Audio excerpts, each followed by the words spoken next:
everyone. Hello, this is Irene with SaugaTalks today again. Hello, hope everybody feeling well. I am extremely excited. I do lead weekly conversations, weekly chats with fascinating people in tech. And I'm absolutely grateful to be able to speak with fascinating individuals who've done something in their career and who continue pursuing their dreams. So today I am talking with Shadrack Kubyane. Shadrack, you are welcome to be here in SaugaTalks. How are you? Thank you kindly. Thank you for the hospitality and thanks for having me. I'm excellent and I'm very privileged to be on this virtual couch where you get to host greatness. I'm very honored today. Thank you kindly. You are extremely welcome, Shadrack. Absolutely. So for our audience here, Shadrack had years and years in business management consulting, and then he's off to something incredible in technology, in revolutionizing blockchain, in getting connected with people who do need the supply chain help based on the experience that Shadrack got when he was working for a number of companies. Shadrack, could you please talk to us a little bit where you started and how did you get where you are today? Thank you kindly. When I look in my rearview mirror, I can clearly see that I've got a decade hands-on, 1 decade long of hands-on management consulting experience where I had front row seat in seeing how industries behave and quite a number of problematic scenarios requiring a solution came to my desk. One of those happens to be a situation where an informal business trapped inside a taxi rank where the owners were selling human hair extensions out of a handbag. They said, Shadrack, we know you from your Deloitte days before you went into full-time management consulting. Can you help us? Can you scale us? Long story short, 36 months later, we evolved them into 4 bricks and mortar branches. They now grew to 30 staff and they were bringing in 30 million rands in revenue in 1 year.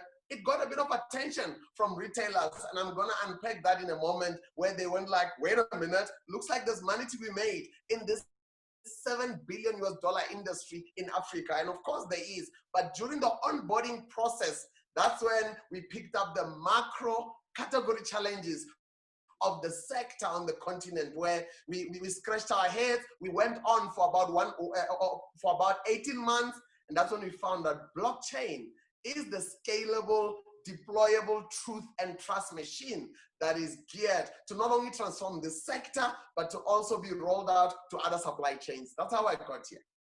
Fantastic path, really. So you came to technology from management consulting, right? From analyzing companies' issue, helping to solve them for your clients, right? So let me ask you a broad question in the beginning, okay? In terms of technology trends, we talk a lot about 2021, okay? And I would like to get your opinion. So you are very much entrenched in blockchain now, right? So how does it look? How does it feel? Is blockchain is up to people's expectations? What do we expect in 2021? You know, what we can expect in 2021, I actually am going through a book at the moment called Deep Work by Cal Newport, a very futuristic book. And I noticed something with blockchain in 2021 in a pre-post-COVID.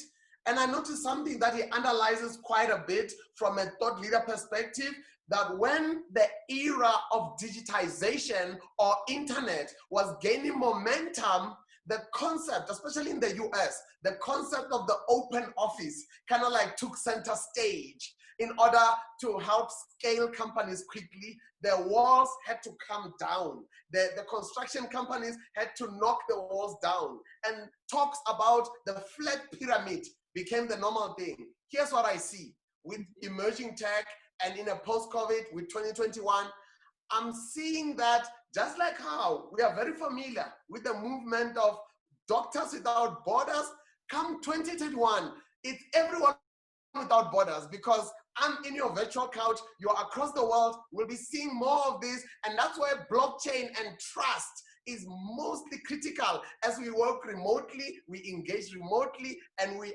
ideate remotely. Amazing, amazing. That's a huge promise. Okay. From here, Yes. let's do talk about how we all transformed. Okay. Where we are. I'm in my studio. You're in your workplace. Millions and billions of people out there. Okay. How was it for you, 2020? How did you have to change your own life and your own business process around it? Mm-hmm. That's a good one. I remember on the 15th of Jan, we had a family vision sitting where we looked at the decade ahead, where we looked at 2030 from the 15th of Jan, 2020. And you know what? The first change is that in June this year, in the middle of the COVID conundrums and lockdowns and restrictions and whatnot, it dawned on me, and I think a colleague mentioned this, that COVID triggered a scenario where 2030 arrived in 2020, not by my readiness, but by virtue of the default and the circumstances that required a leap in digitization, a leap in a shift of mindset, a leap in just the culture and how we define work and how we relate to work and how we relate to each other.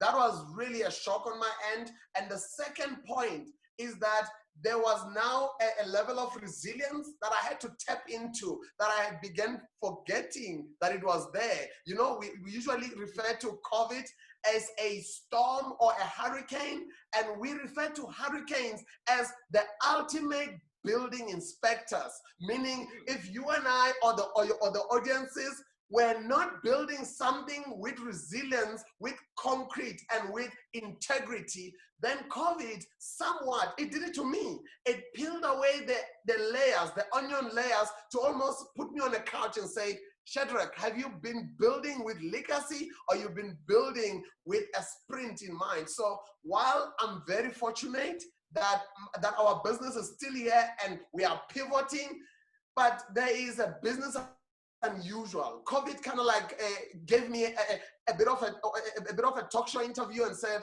certain things have to go, Shadrack. And yes, I'm now reformed and reforming and changing because of COVID towards 2021. I'm just getting rid of dead weight in terms of habits that I cannot take into the future. There's lesser face-to-face meetings. There's also quicker meetings, but also meeting fatigue is something I have to manage. I never thought I'll manage that now. So it's just one of the things that I've had to handle. And the last point, automation anxiety had people biting their nails and say, oh, the robots are taking over. Then when they were pinned down at home, like myself, we realized maybe we need some intelligent automation. As per your discussion with your previous guest, maybe we need blockchain to secure the supply chain when I cannot go and police it in person. I need to know what ends up on my doorstep.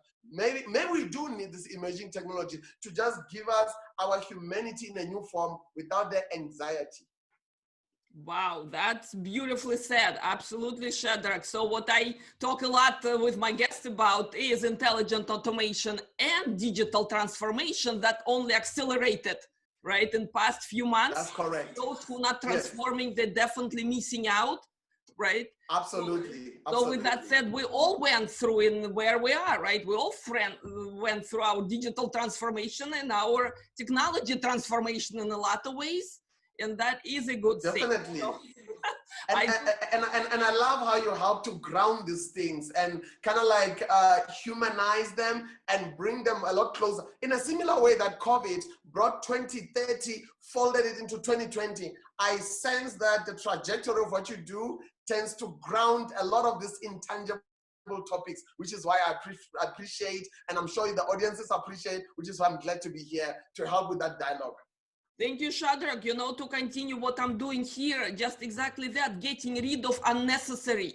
You know, we all had to do it this year, what you mentioned, right? And there are lots of clearing the fluff. Yep. Yes. Yep. I noticed you are clearing the proverbial fluff. And look, we were due to empty our cupboards in terms of whatever thought patterns, whatever habits, and you are helping as a catalyst through these authentic dialogues, which I appreciate. Thank you.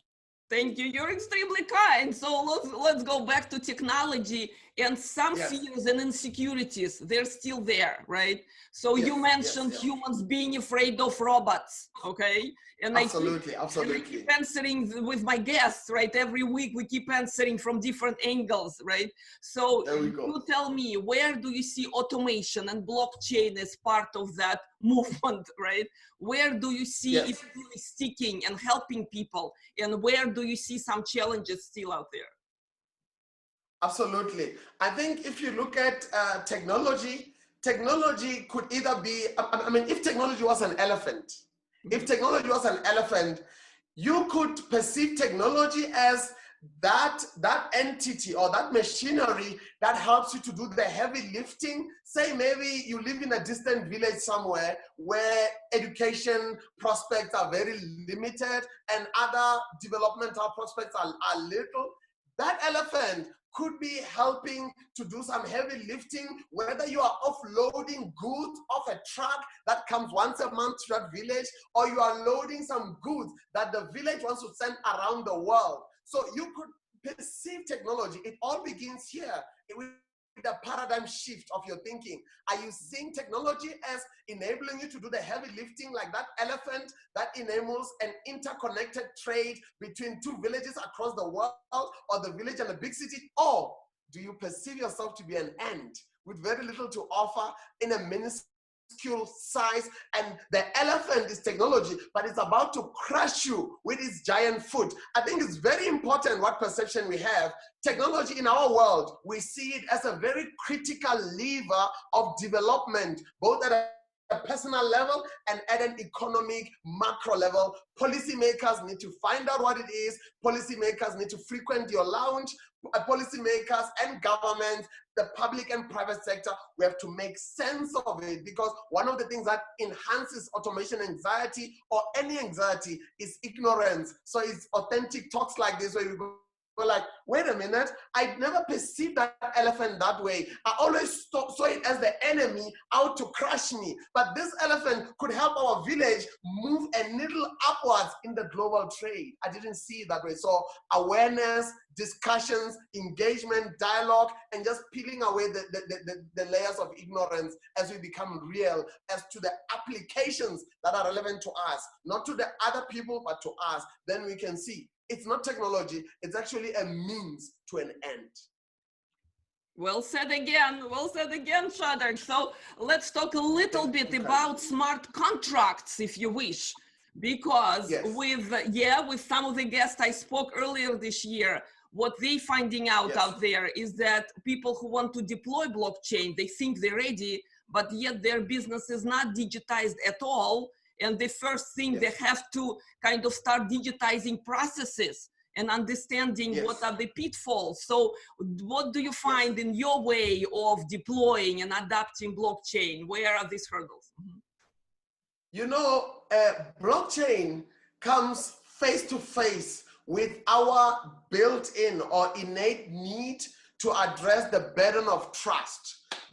The minute you speak trade between two villages, between two human beings, between two companies, between any other party more than one, and that's what trade is. Trade is that transaction between more than one party. I mean, you can't pay yourself. It's gonna get a bit weird if you do that. So the burden of trust when goods or money exchange hands, the burden of trust when research, when a body of research leaves one laboratory and ends up on another laboratory across the world. How do we police that? The burden of trust when exam papers leave one venue from where they were written to where they are marked. That burden of trust in between. The burden of trust when the US goes to election and vote counting begins. The burden of trust where maybe you order some makeup or maybe I order some aftershave.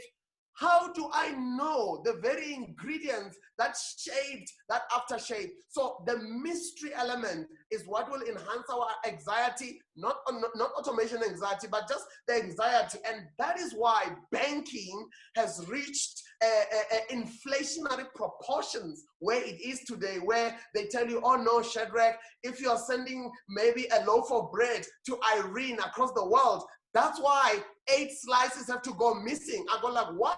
They go like, we are protecting it at this point. We are protecting it at that point. And then we need 5, a SWAT team of 5 to protect that loaf of bread. Then we needed 20 auditors. Then they're just adding layers and layers of protection and protectionism mechanism. So smart contract and blockchain are saying, listen, if Irene is having an event across the world and my team and I send her a loaf of bread or we send her olives, if we have a smart contract that shows that by the time the olives arrive, her payment will self-automate and it will end up in our account.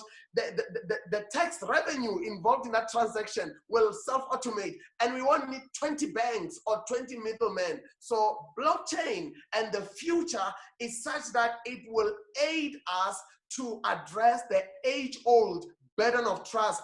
Could you really trust when they say it's 100% juice?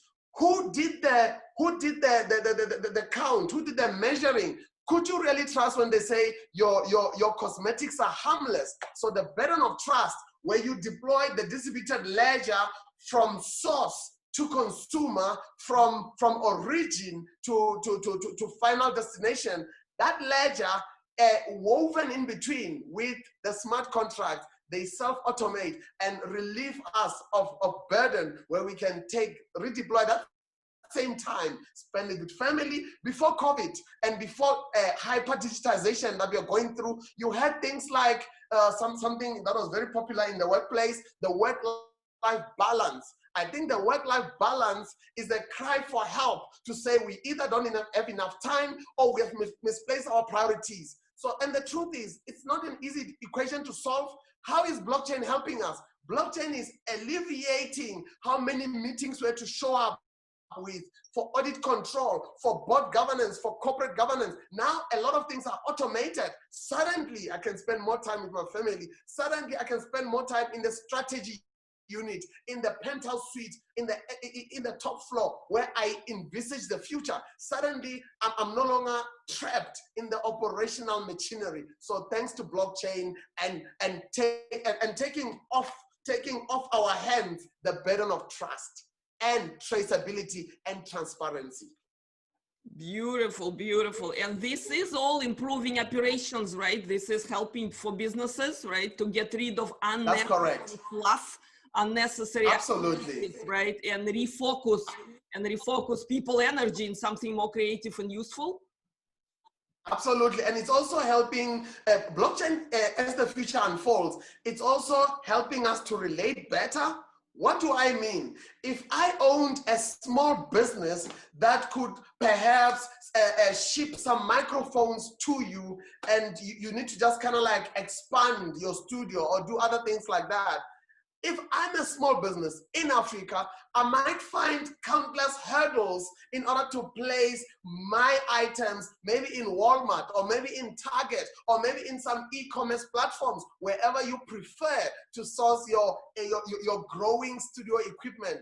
However, blockchain would help me as a small firm or as an informal sector, where I somehow know how to make good quality grade, global grade microphone, but because I don't have this ISO or that SGS approval or that certification, I'm out of the game. I can never enter the Oscars of the supply chain, where my goods that I make in my tiny workshop end up on a giant retail shelf. So blockchain is helping us to be more human, where there's no, I think the sustainable development goal focus of 2030, the SDG theme is leave no one behind. So that was unattainable, but blockchain causes the informal sector to shake hands with the informal sector, and for tangible value and transactions to exchange hands without layers and layers of audit protocols that are insurmountable. So that way, blockchain, instead of dehumanizing us, is causing us to be more human, where my neighbor across the world or down the street can trust me because smart contracts and on the ledger that is immutable, I couldn't defraud it, showed the processes that I painstakingly went through in my craft. So here's to blockchain, and here's to technology, reminding us just how human we really want to be with one another. I'm loving it. I'm loving it, absolutely. So instead of mechanistic, techno-like, scary vibe, you're sending something out human, which makes us to rethink what we do, why we do what we do, right? And with the help of emerging and actually maturing technologies like blockchain, right? We can transform. We can transform businesses. We can transform countries if we want to, right? There we go. I love it when you say, transform countries, because I'm going to mention one company that is very familiar. It's a German firm called BMW. Before COVID, their supply chain was spread across 60 countries, and it comprised of more than 12,000 suppliers. Now the lockdowns kicked in, and now the sourcing of material, the sourcing of parts, and playing these musical chairs of assembling a vehicle across 60 countries, it became a nightmare. However, had BMW and other manufacturers and other what do you call it, trade entities, had they been on blockchain, had they evolved their supply chains onto blockchain, in a perfect world, then trade would have continued even during lockdowns, because maybe you're wondering, Shadrack, how are the goods going to pass? Blockchain has got superior standards when it comes to peeling away and revealing the layers to the government in terms of tax revenue to be collected, in terms of protocols that were adhered to. So if the goods are coming through the border, maybe those goods are an engine, and we in this country, we made the body panel, then that engine can come through because it will show that it was manufactured in a perfect vacuum, free of COVID. But that's why goods had to grind to a halt, including manufacturing processes, because you couldn't get raw material anywhere, whether you're BMW or any company. So the future we want is where supply chains can be pandemic proofed, where human beings can go on their daily lives, whether they are living in the mountains during a lockdown or they're in the middle of a hustle and a bustle of the city. Trade should not stop. Relating should not stop. Communication should not stop. And definitely receiving any item, small or big, should not stop. And thanks to blockchain, taking care of the burden of trust. Again, wonderfully put, Shadrack, in very, again, easy, understandable terms. So I am familiar with that small company in Germany called BMW, all right? I did not realize it took 60 countries and logistic nightmare to bring it together in COVID times. Absolutely. So as we spoke last week with Pascal Bernet, so intelligent automation and now blockchain, it is for more resilient world. It's for the world that can withstand, right, these kind of challenges, this kind of problems we're facing. Yes, and you know, BMW is a very interesting use case that we have studied quite a bit across the decade long in our management consulting, even before we ended up in technology and before we ended up in blockchain. If you notice, the last 3 CEOs of BMW, they actually come from a supply chain industry. Meaning BMW realized that they're no longer a strictly automotive manufacturer or sales entity. They are actually a supply chain company. And how did that shift come about? During the era of moving your factories either to China or to India or wherever, in some offshore destination in the name of cost cutting, they created a supply chain nightmare where the geographies were now spread across the globe, and now it required a supply chain magic to just work everything in tandem very effortlessly in terms of supply, demand, when goods are needed for them to arrive, to just kind of like get the inventory flowing effortlessly through the manufacturing pipeline to the end user. Obviously, Apple took the supply chain magic to a new level with what Tim Cook did. However, we're talking technology. More and more entities are going to realize, I mean, that's in line with what you talk about every week, digitization. More companies are going to have to locate their digital muscle memory or create one if it's not there, because you cannot trade if you haven't gone digital authentically and sincerely. And neither can you trade in goods if you haven't mastered supply chain elements, meaning you need supply chain magicians, but not so many, because blockchain is taking the burden of trust. Therefore, you will need fewer middlemen, because blockchain is here to do the heavy lifting of transparency in your global trade flow. Good, good. Wow, wow, that's tremendous. That's really spelling out something that's out there that not many people understand, really. So thank you for that, Shadrack. Thank you for that. So from BMW, I do want to shift gears over Go here for it. to my next topic. You know, I know you founded company last year, Coronet blockchain. Yes, so yes. You went all the Absolutely. way from working for big management consulting firms to founding Yes. your own business. So let me ask you, in terms of entrepreneurship, where did you start? Why did you start? How's it going now? You know, my co-founder and I are very fortunate that we both grew up in very entrepreneurial families. You know, let me explain.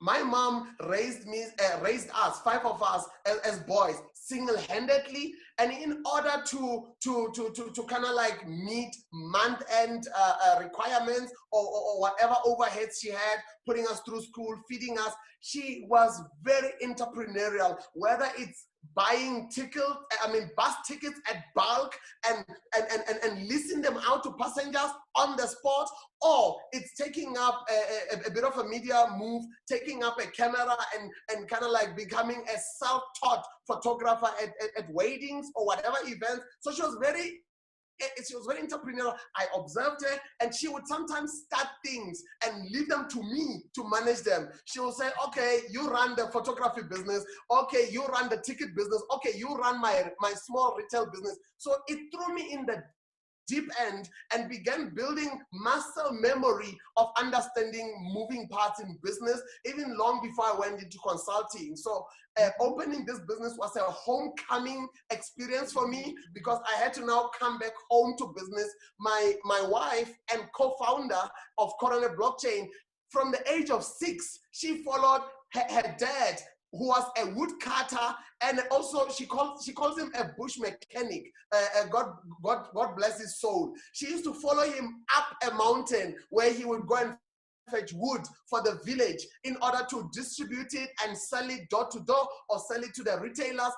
50% of every household in my wife's village of birth was actually made up of entrepreneurs. They were very small scale, they were very hand to mouth, they were very sustenance, but the principles of business and the work ethic that comes with it and the relationship ecosystems, they began to dawn on you, which is why my co-founder and I, when we went into business, we were not deluded to say we are becoming our own boss and all those rhetorics that people they throw around. You are not your own boss. You are here through technology, through blockchain, to serve the needs of Africa, to serve the needs of emerging market. If anything, Africa is made up of 1 billion citizens. Those are 1 billion bosses that are hoping that we will get this equation right. So I think us having a head start early on, obviously when we're in technology, you know, somebody made this comment in Silicon Valley. There is startups and then there is tech startups. Tech startups are in a league of their own. Things happen at a neck break speed. One moment a startup could be listing tomorrow, the next moment it is hanging on the ropes, almost dying. So it's very fast paced, but with tech, the hyper growth that you could navigate is actually born out of your own personal growth and your own personal sobriety and your own personal support mechanism and your own personal willingness to push the envelope and do 18-hour days and do 20-hour days and work until it hurts, until such a time that your profitability deploys teams to take away the burden of co-shouldering the work most of the time by yourself. And IBM doing that. They're bringing in their teams to really kind of like mechanize our operations, even as we are about to expand into post-pilot mode. You know what? You mentioned some critical terms that people get to forget, okay? Your personal incredible story, you know, it's simple for me. I understood that you're going back to entrepreneurship. You're not discovering the new world because of, of your own background. And that's amazing. That's really, I applaud the achievements that you were able to, absolutely, this far. At the same time, you know, we tend to forget. It's very simple principles of entrepreneurship. Okay, we hear in the United States, probably in, you know, in other countries and other parts of the world, that entrepreneurship, it is about being your own boss. It is about what attracting investors. It is about following your dream, which is true. At the same time, right? The critical, absolutely critical point that you mentioned: you're not your own boss. You are either boss of your clients, people around you, community you're serving, right? Those who trust in you with their funding, with their own lives sometimes, right? And that's what making your work 24 hours a day just to be able to live up to those expectations. And to be able to juggle all those expectations and still remain sane and still remain effective and still remain innovating and still remain authentic. And you know, I would add one more: humble to it.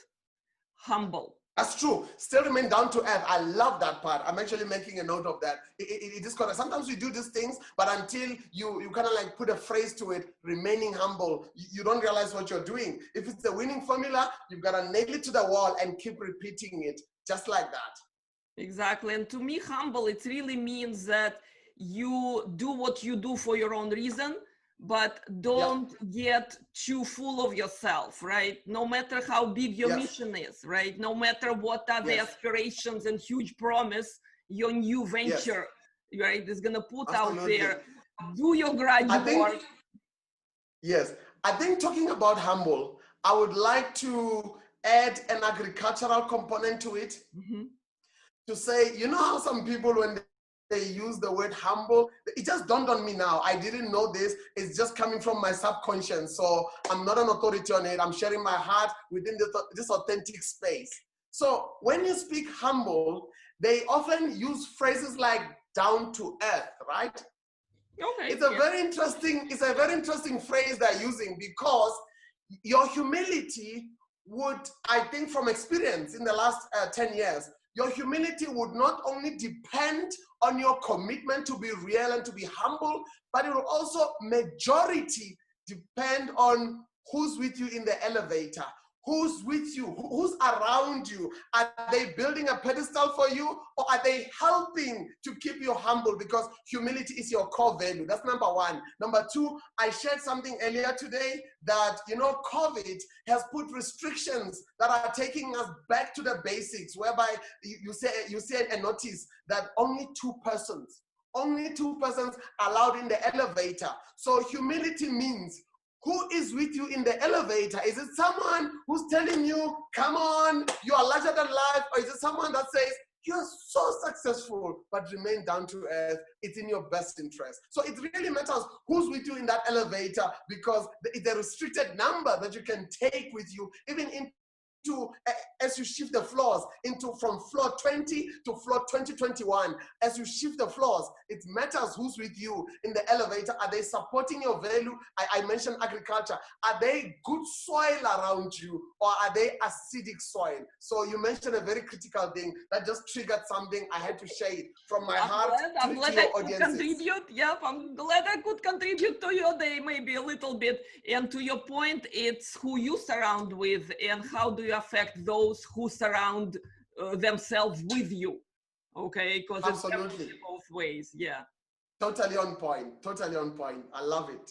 Beautiful, Shadrack. Thank you so very much. This is incredibly enriching conversation. We did talk about technology, but we did talk about sustainability, you know, and resilience of this world that we're all working on. We all want to be stronger and a little bit more happier. than some of us right Absolutely, now. absolutely.